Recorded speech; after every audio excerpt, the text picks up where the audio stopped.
All right, welcome. Good to see Hello. you.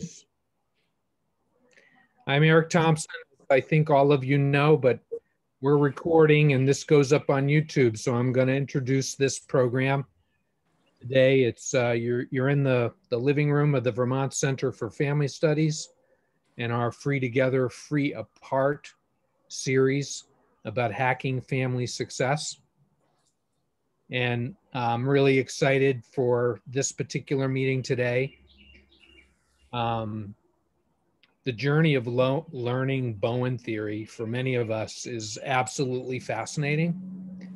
For those who spend time in it, many of them get hooked into it, and it becomes a long project, a long, interesting, productive project.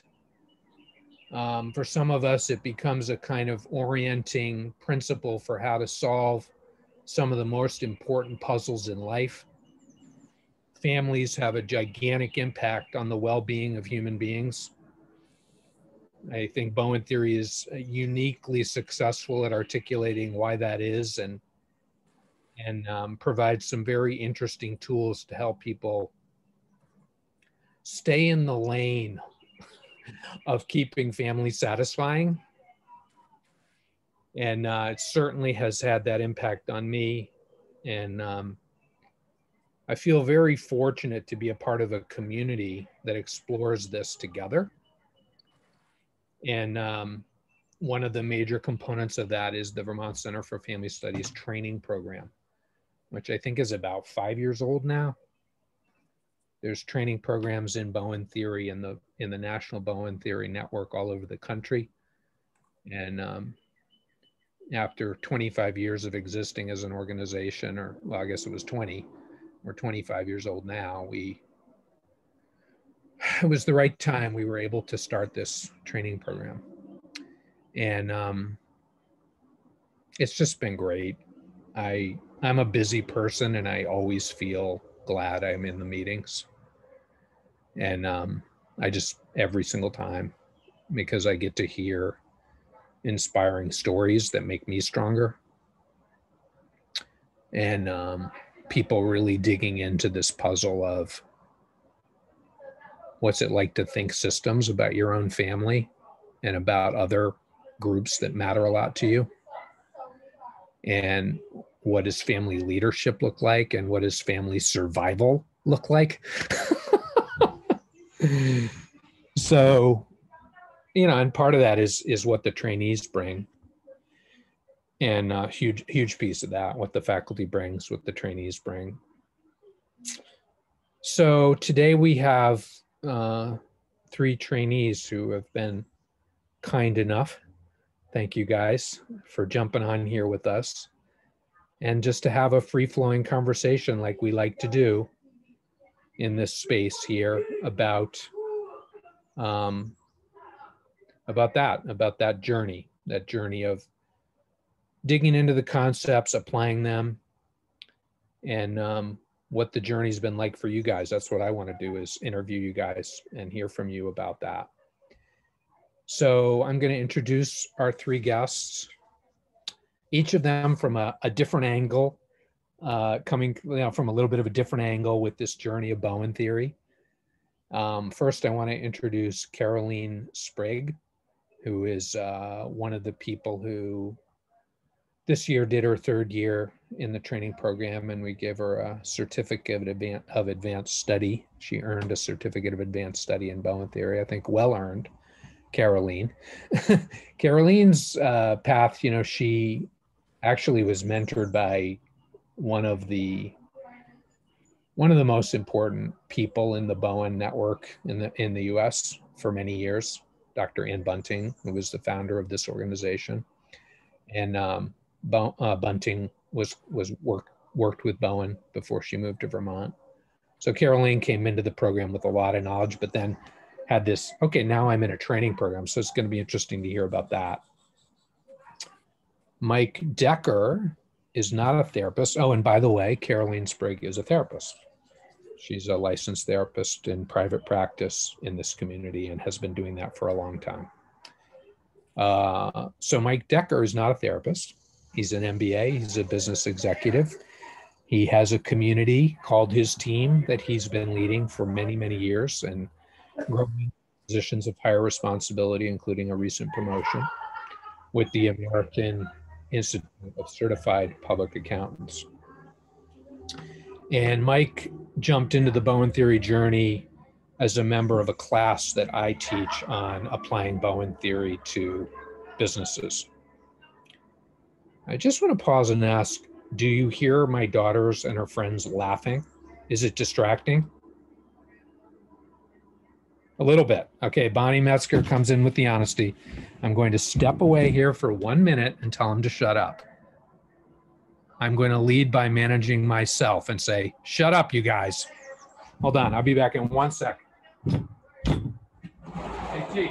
Hey, guys. Doing my video shot. You shut the window, be quiet.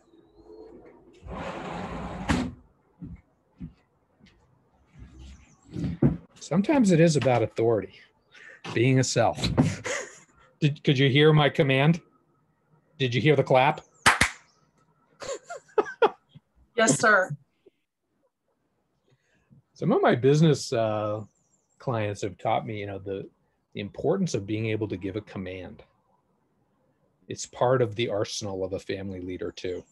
So, and you got to have the cred. Otherwise, it's going to go nowhere and backfire in your face, right, Decker? So, yeah, Mike Decker really loved and dove into Bowen Theory for Business class that I taught, and has just been a very dedicated student of this, probably for coming on a decade.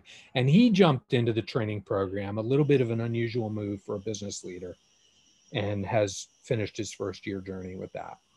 So I love this. We're having different angles. And the third one is Joe Berger, who I'm very happy to have here. And Joe's also a therapist in private practice who completed your first year, right? Forgive my memory. First year of the training program this year. And how long, Joe, how long have you been in private practice? 3 years. 3 years. And what'd you do before that? I was running a halfway house that's part of the Howard Center. Right. So that's community mental health halfway house for kids? I was for women transitioning out of prison. Women, whoa. Joe, you've been in the trenches. How many years did you do that? I did that for 4 years and I was working at the house for like 2 or 3 years before that. Okay. Yeah. So I would say, an earlier phase of this career journey of being a helper, a professional helper. And I love learning from the people who are newer into the journey, so I like this combo of you guys. Welcome. How are you doing, Caroline? I'm doing great. Thanks. I'm happy to. Decker? Happy to be here. I'm looking forward to this. All right. So let me start with a big question and let one of you just jump in. And the big question is just, what's it like to learn Bowen theory?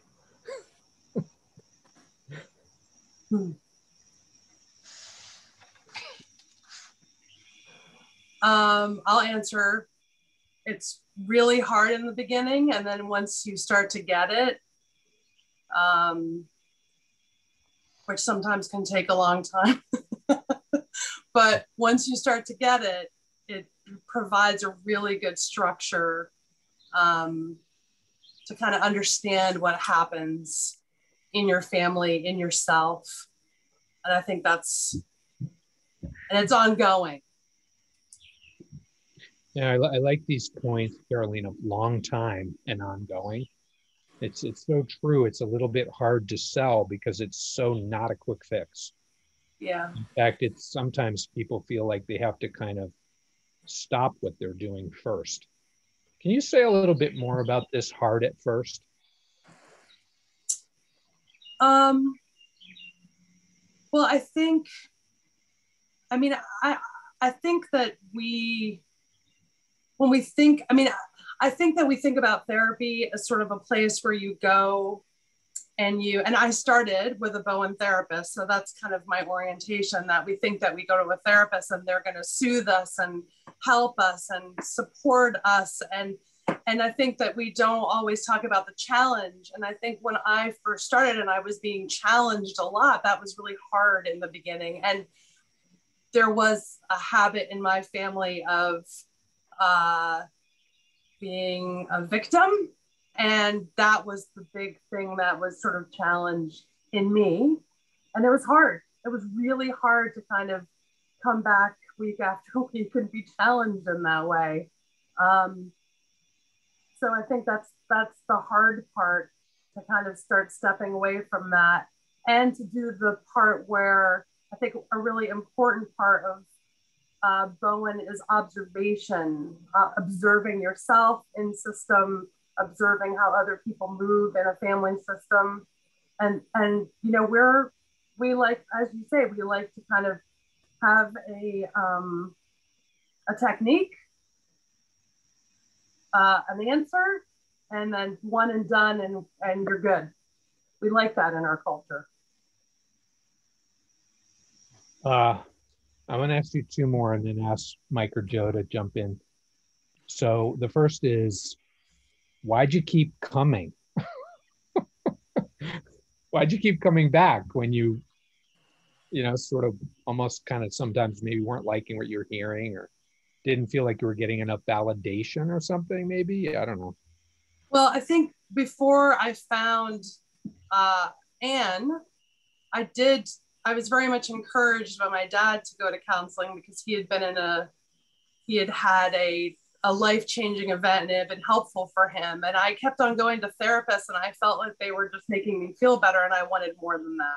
And so when I met, you know, when I started going myself, I started to, there was just an intellectual and practical aspect to it that I think that kept drawing me back. It just made more sense than just a lot of stroking and love, you know? There was something more, there was something to be gained from it, something real. Well, that thing that you said, you wanted more. And I think this is so true of many people. You know, it's like, not everyone really is drawn to this. So yeah. I want to ask you one more, which is talk about that transition from, okay, long-term coachee with a master training program. What was that like for you? What were the dimensions that changed or whatever with that?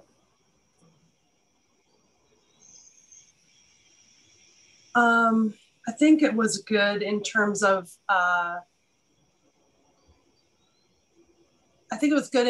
having to really focus in on one. I think when I was working with you know, in the mentor situation, it was sort of more blow by blow, like how was I managing myself on a day-to-day basis? Yes, with the lens of the past, but doing it in the training program was more sort of, you know, the project that you do in the training program sort of focuses you in on one aspect and kind of encourages you to do a really deep dive on that and it's kind of a little bit more formal. And I think that was helpful for me. And an extra bonus to that was getting better at doing presentations. So that was a nice thing. Thank you. Joe or Mike, you want to? I'd love to hear either one of you just keep riffing on all this. What are you thinking? You want me to go or you want to go? Why don't you go? Okay. I really like what Caroline said. For me, it was honest, real, and almost immediately applicable. I found like the basic concepts were easy to understand, but clearly very difficult to master. Now, Decker, are you going back to the beginning with the course? Yeah, I'm going back to the beginning. So when I was first introduced to it, you know, it hit me at a good time, new job, you know, divorce, triangles at work, you know, a real crazy time in my life. And just sort of reading the theory and reading the books, it was definitely practical. To me, it was quite intellectual, and it forced you to really think about yourself and think about the different situations and how the theory applied. And it wasn't comforting, right? It wasn't like, oh, just take this pill and you'll be better, or, you know, hold this warm blankie and you'll be fine. It was, you know, look at it from a systems perspective, take a step back, really look at what's going on. And to me, that it was the intellectual piece that attracted me to it. And I think one of the reasons why I keep coming back is I learn more and more each time. And, you know, to me, it's maybe it's like going to the gym for, you know, my physical well-being.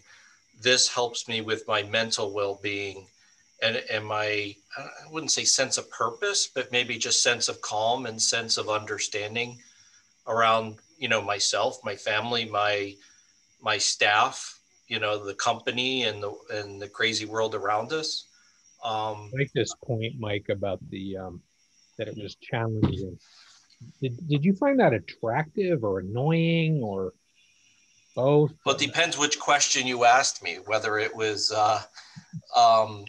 I mean, it was never, it was annoying. It was only annoying when I didn't want to be honest with myself and I was looking for like a quick answer or to avoid the real issue.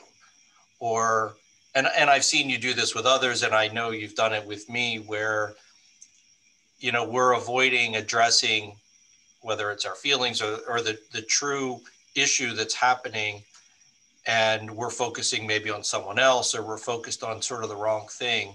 And that part can be annoying, whether I'm watching you with another trainee or you with me. But when the light goes on, it's like, wow, like I get it now. Yeah, let me think about that, or let me approach this situation differently. And that's why I think it's so intellectual and sometimes very difficult. I'm thinking that one of the major ways in which the journey of Bowen theory is frustrating at times is that one about, well, what's your role in it? Yeah, right. And like you said, that when someone's talking about, you know, emoting about what the other one's doing or whatever, and it's right. often pretty dramatic and compelling tale, but people who get really good with Bowen theory tend to see that right off as that's a triangle, and that's really, you know, focusing on that probably isn't going to be transformational for this person. Yeah. You know, Joe said something, I think, at the training program, which I thought was very well said, like kind of like there's a lot of people, I think you said, Joe, in your network who maybe when they hear a little bit about this are like, why the hell would you want to do that? Did I get that about right? Or just don't find it very attractive, you know? So how about you, Joe? You know, you want to get in on this? What's it been like for you? How would you describe the journey that you've been on? It's been so valuable to me. I had a similar experience to Caroline where, like, at a certain point, I think I started to kind of get it. And once I sort of had that basic framework and could kind of recognize, like, when I was thinking systems and when I was thinking cause and effect, or kind of getting focused on like once that happened, it felt kind of calming because I had this framework to come back to whenever there was a problem in my life, or whenever I was feeling kind of like sucked in or stuck with a client. I could kind of like come back to systems thinking and zoom out. And it's been really great as I'm, you know, as I think the percentage of time I spend in that systems mode versus that cause and effect mode has increased. I find that I'm like less overwhelmed by the problems that come up day to day or relationship issues. Like I have tools to kind of draw on. And I also find, like, in learning it, that once I started to understand the basics of it, there are just like so many more things to be curious about, or applications of the theory that really interest me. Yeah, so I think it's been really interesting and helpful. It does seem appealing to people who have a lot of curiosity at times. Joe, you mentioned this kind of, I love how you put that, the sort of a stabilizing impact when you're in a position like you are, where a lot of challenging things are being brought to you professionally. Mm-hmm. Is there a dimension could you maybe speak about one of those? What element in Bowen theory has had that effect on you, the stabilizing? I guess even this week, I've started with a bunch of new people over the last week or two, and I noticed I was kind of feeling a little bit at the end of the day. And I kind of came back to over responsibility and over functioning. And it was actually this morning, I just wrote on my paper, over either one of those words, over functioning. And it was just kind of my focus point of the day. I think I'm doing a little too much, over response, having too much of an overly responsible stance. So even that helped. And throughout the day, I have kind of just sat back and noticed that I was a little bit kind of trying too hard or feeling responsible for saying something or guiding the conversation. Wow. It's really interesting, isn't it, folks? And I'm just noticing, two of our faculty are on the call here, Sarah Davis and Kimmy Kelton, and I want to invite you, if you'd like to get your voice into this a little bit. But it's just, to me, it's infinitely fascinating, this puzzle of sitting with a person who's trying to solve a problem, maybe in emotional distress, whether it's one of your reports who's in a fight with one of their people who they work with at Mike's organization, or in Joe's role or clergy role, whatever role, your own family, fights between, siblings or whatever. To be studying that art of being with it, but not getting caught in it, is kind of infinitely fascinating to me. And I thought that was a very interesting story you just told, Joe. Just that little, making that note on the piece of paper. I'm going to ask you one more and then open it out. So how did it affect what you did that day?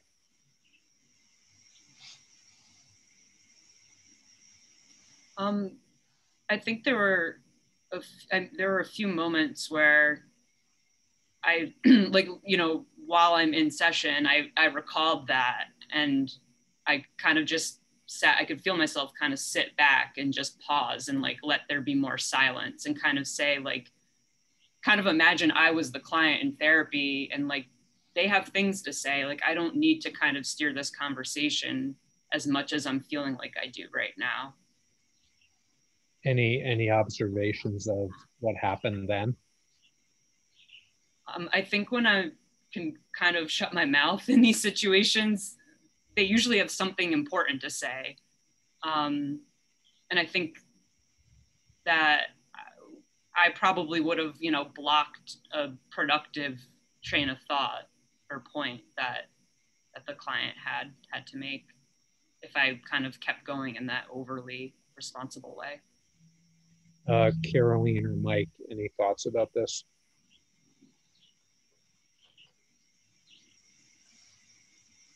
Yes, I just want to second it.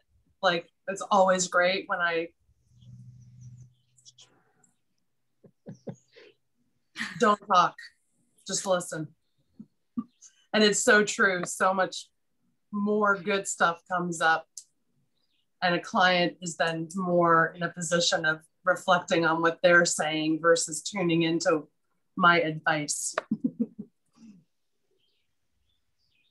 Mike, you want to? Yeah, and I guess, at work, I'm inundated with questions and issues, and what are you going to do about this, and what do you think about that? And there's a lot of smart people on the team, and in most cases they're smarter than me, so it's more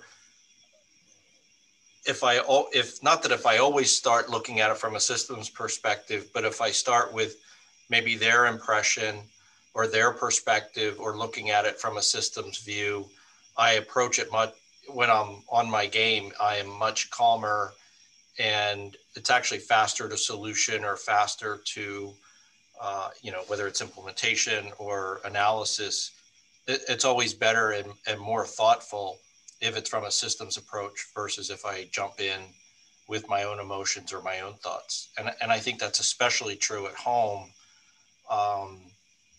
trying to understand what I'm being asked and what role am I playing when somebody engages with me. Am I the dad? Am I the stepdad? Am I the guy that cleans certain things or fixes certain things? Or am I supposed to just listen and be empathetic? What role am I serving here? And again, if I'm on my game, I think about that first and try to understand before I jump in. I'm thinking, Mike, that Bowen theory is, it's one of many good bodies of knowledge for this, but it's a really good one for expanding the options you have when dealing with the problems that are coming your way. Yeah. And so laser focused on this, how will I relate to it? Yeah. Instead of that being a reactive process, a more thoughtful, a more choiceful process. And, it's a toolbox there of kind of unique ideas. One of the major ones that I think you guys are articulating being, how do I get my own hands off the steering wheel here? Yeah. And let the other person's intelligence guide this. It's, and when people related to me that way in my early Bowen theory journey, I felt like that is tremendously respectful of me. And I started to get a little bit of a nose for people would throw advice at me. I'm still working on that. It can be a little bit like, wait a minute, give me back that wheel. I don't want you to grab this because you don't know what I'm talking about. I think I've grown increasingly aware of that and less willing to play ball with it. And I think this discussion is going to be particularly good at stimulating an interesting breakout portion of this meeting. I think a lot of the people on the call here are people who've been on a journey with this as well. And I'm looking forward to giving you guys that opportunity to reflect on what these folks have shared. Just before we do that, when do you want to just throw anything else in? What else would you add to this question of what's the journey of learning Bowen theory? What's interesting to you about it lately, maybe? I like the one concept of the classes, and it's learning from others. And you had like Jonathan Rubright on, and he said he's a singer and he's got a vocal coach. And I'm a golfer and I get video of my swing, and you think you're doing something, and you think whether he thinks he's singing a certain way or I think I'm swinging a certain way, the video is the truth, and maybe his coach is the truth. So to me, attending a class and having, whether it's a leadership coach or a personal coach, gives you that honest perspective and gets you out of the situation and lets you focus on something that could be very helpful to you at a time that's so stressful. And that's why I really love the training. I did look forward to it. Caroline, were you about to throw something in too? I thought maybe you were, or not. Well, yeah, I mean, I was going to say something about just Bowen in particular. I think my own awareness of my own anxiety, I think that's been a real focus that I've tried to, where am I at any given moment, whether it's in my family or with a client, like where is my anxiety level and what is that about? I think takes what I'm able to do to a different level. And I think what I like about being in the training program is that you have people around you who are aware of that process. And, in the discussions with individual mentors, you kind of explore that. And it's super helpful in developing your own capabilities.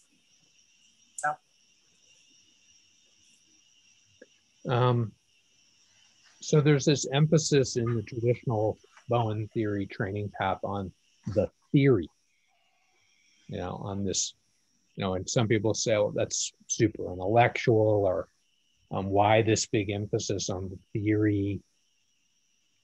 And I think that's an active question for me, how do you do that well?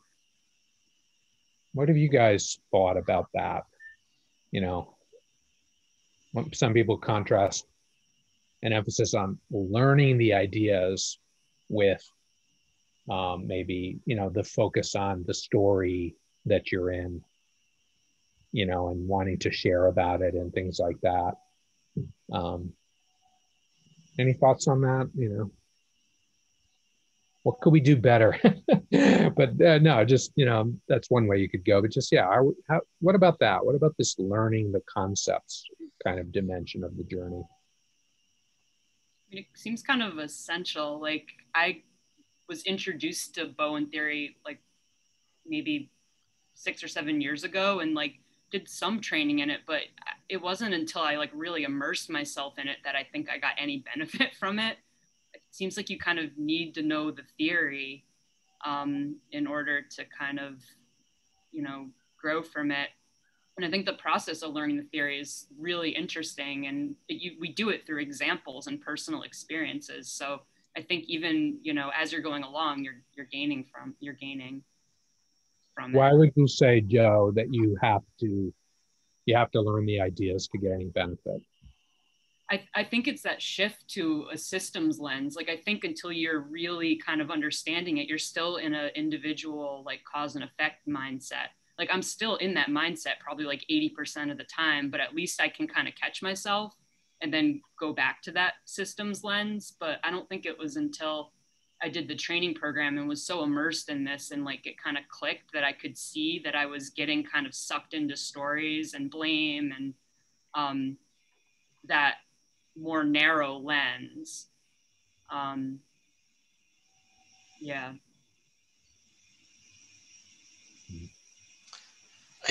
I mean, I've been working for, say, 35 years now, and I've been in numerous organizations where there's the leadership flavor of the month, right? The leadership training of the month, or the leadership training of the quarter of the year, or what have you.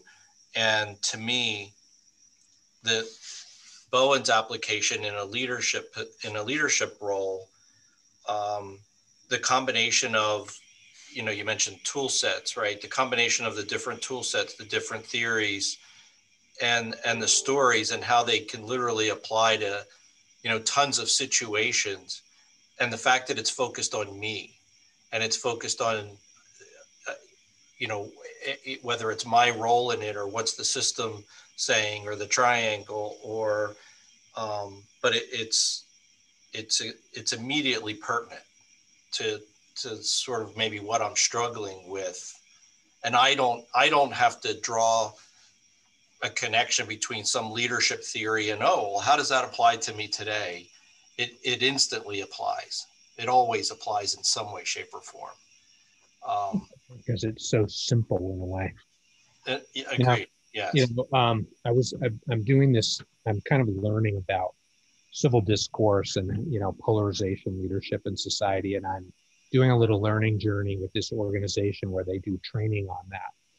And I like what they're doing. I love the vision, but I noticed like the first thing they did was like teach these 5 skills, and then everybody practice the skills. And I thought, what's not satisfying to me about this is that the skills are kind of the center of it, rather than me being the center of it. And I think that's something, it's such a simple principle, but for our training program, and like you're talking about trainings in organizations, like that is such a powerful, simple thing. It actually takes a lot of skill to do it, to create a training that's not focused on what I know and my skill, right. sort of, but on you. you know, and putting people at the center of that. So very shortly, I'm going to move into this breakout, and we'll give you some minutes to just talk in small groups and just reflect on some of your own thoughts about this, what you've heard in your journey.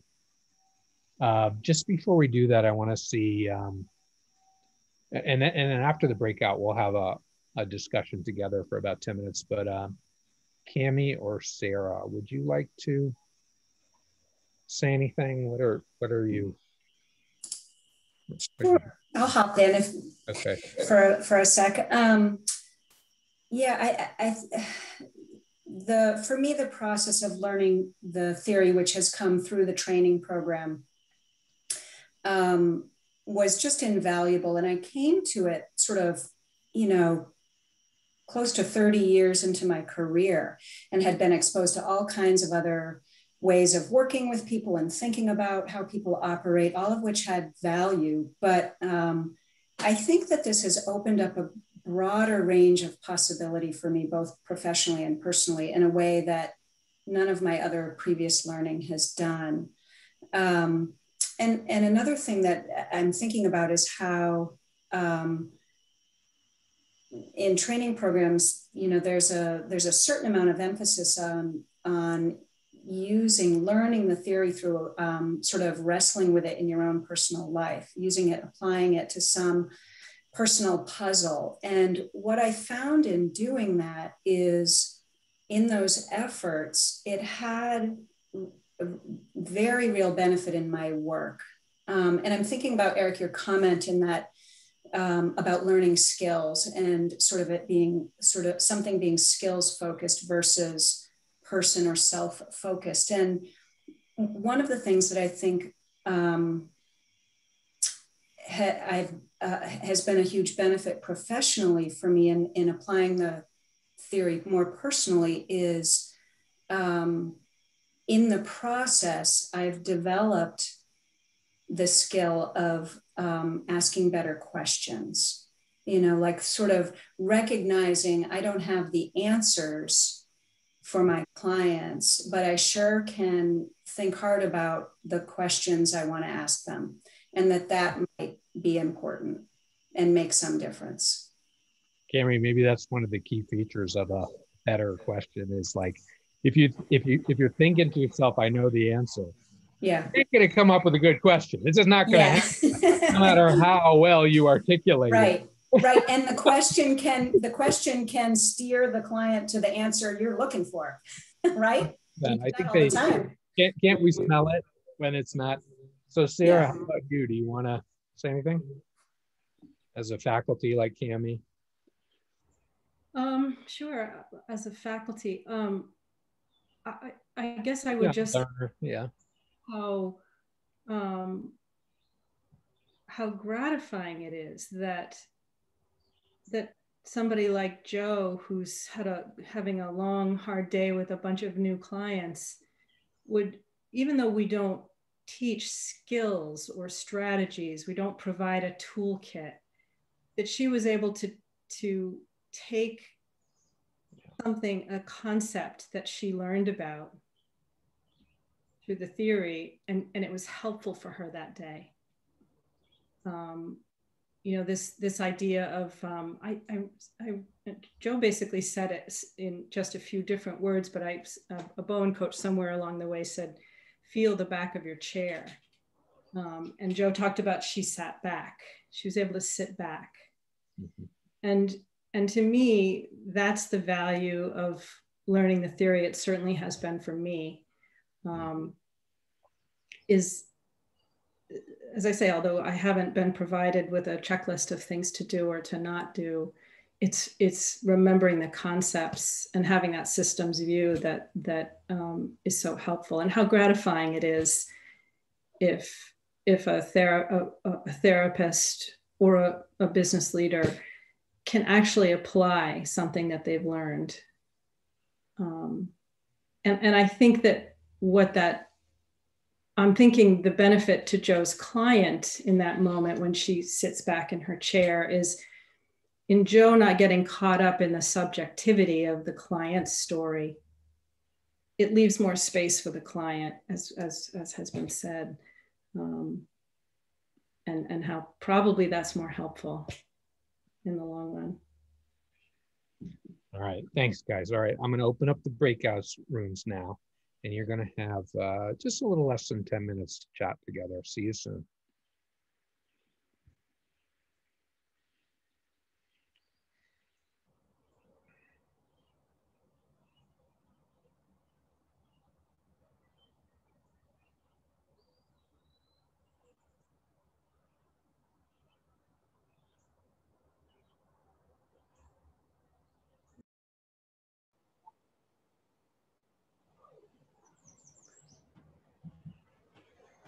Okay.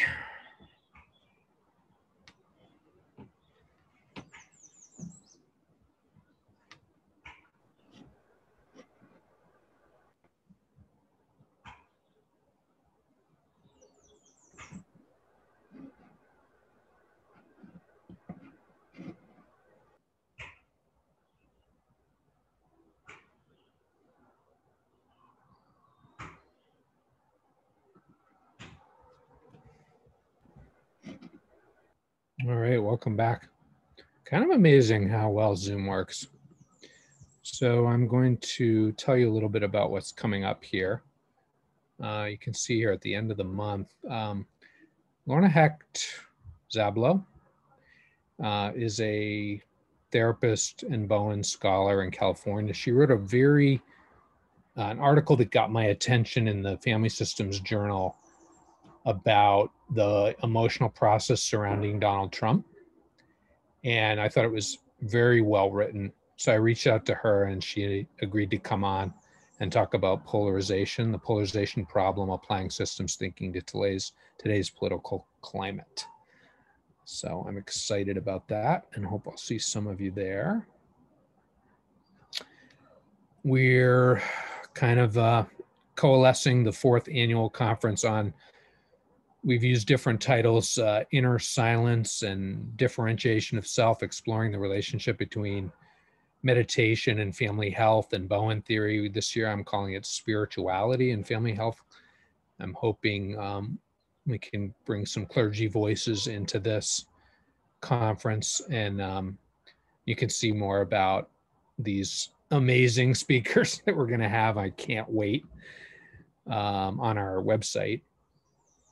Here's our professional training program picture.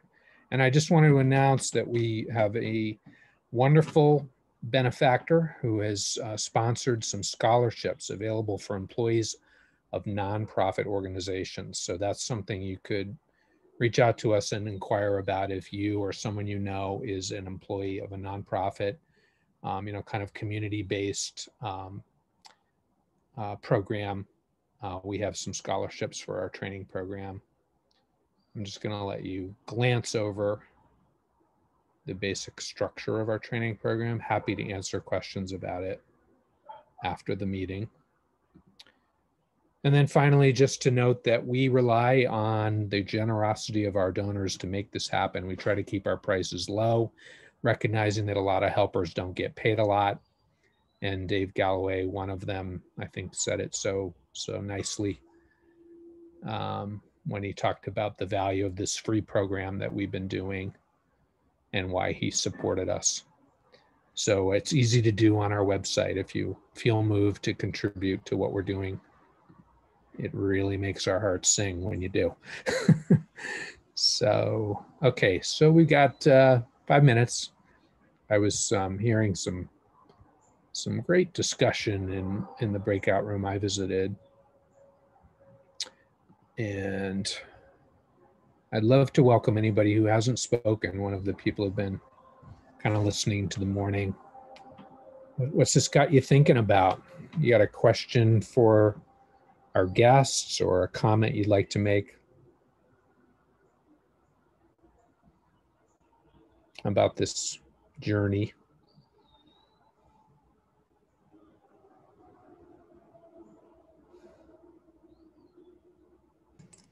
Yeah, go ahead, Bonnie. So I've got a question. I'm not a therapist, and I'm curious for those of you who are professionally trained, how has it been I don't know, have you had to unlearn some of your traditional conceptual ideas, or how do you reconcile or integrate the Bowen thinking systems with some of the more, what I'm assuming are more mainstream trainings? So I'll just open it up to anybody, I guess. I'm just curious how you've done it. Would you like to take a crack at that? Sure. I guess, well, I will say that I studied at Antioch, and I did study family therapy there. So so within family therapy, there's a bunch of different approaches, but there's some flavor of this. This is just, well, I always kind of thought it was the most interesting, even when I was studying. So I didn't really have to unlearn. I think the biggest thing that I feel that, so I actually think that I have something because I study this, because I've done my own work. And what I have is a structure that really helps me stay out of the, kind of like Joe spoke to this, but kind of stay out of it. And I think that really gives something, I think it's higher quality because of that, frankly. I think it's just, I'm not there to fix other people. And I think it's more as sort of, I've walked a path and I'm helping them walk their own personal path. And yeah, I think that's what it gives to me. When I really think about Bowen in my work, it provides the overall structure, and I plug in the other tools that I've learned. Like I've learned EMDR. I think about how helpful that is when I plug that in to someone who's working on family relationships, because they might be struggling to kind of not be reactive, and that can be helpful. But I see it, I mean, I think our problems are relational. Most people's anxiety, their depression is from a place of relational strife. And so Bowen just gives me the structure to kind of see, okay, what can we work on? We can work on, we're working on the relationships, but where can I plug in those other skills that I've learned? Like Bonnie mentioned, she's not a therapist. So what was it like for you as a business guy? You're not a therapist. In the training program, there's a lot of professional helpers. Was that awkward? I'm sorry, are you asking me that question? No, I'm asking Mike. Oh, okay. Is that just because of you? Are you unique, or what do you think about that? I mean, you're definitely unique, because I think a lot of the folks in the training are either professionally trained or that's their sort of their business, but it's not coming from, it's coming from you and Bowen and the theory. It's not coming from sort of how to sell the theory or how to teach the theory. It's learn the theory, apply the theory, and we're all in that boat together, kind of thing. And actually, to hear everyone's family stories, when I'm thinking, well, you guys are all family therapists, you guys probably all do it so well. And then to hear the stories, you're like, oh, you're human too. So, or I thought my family was crazy till I heard your family. So just to understand that, I think there's a lot of peace in that, and a lot of shared understanding and growth and calm and thinking, which I think is spectacular, and had nothing. We're all human, essentially. Had nothing to do with my role. Wizard of Oz? What's that? Remember the end of the Wizard of Oz? Pay no attention to the man behind the curtain. Exactly. Anybody else? We got just a minute. I'd love to hear another comment or question from those of you who've been in the audience.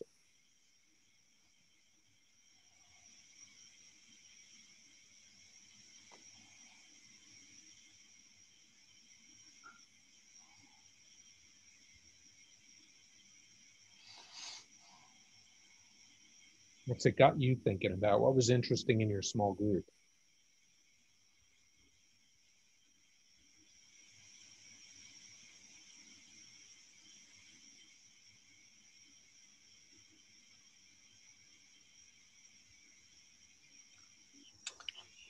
Michael was referring to getting caught in the feeling. And I really like that. I never heard that before, but getting caught in the feeling. And if you're caught, it opens up your senses. It's a simple phrase with a lot of power to it. Yeah. All right, guys. This Tammy, Mike, Joe, thanks a lot for taking an hour and jumping in here. It was just good to hear what you shared, really, all three of you. How was it for you? It's good. Yeah. I like talking about it. There's not enough people in my life to talk about it. So I'll be back to the training program. I just need a year to do some other stuff. Cool. Did it for 3. Take a break. Well, you'll be welcome, Caroline. Thank you. I'll be back for year 2. Okay, guys. Thanks. Thanks, everybody. Have a great day.